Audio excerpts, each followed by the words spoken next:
Li Batmanê jalê komeleya canê ya Sûrî ve bi navê Kurd û İslamê konferansek hat lidarxistin.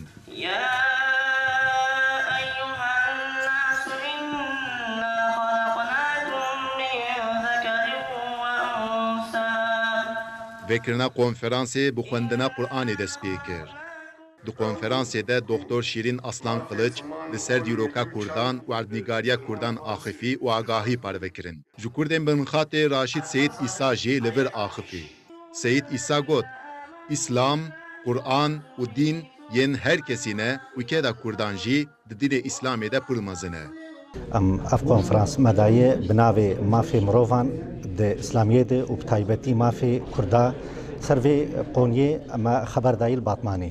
Beşdarên konferansê jî da zanin ku bi seya vê konferansê li ser dîroka Kurdan û İslamê gelek agahiyên nû hîn bûne. Ji vê konferansê me gelek tişt em fêr bûn.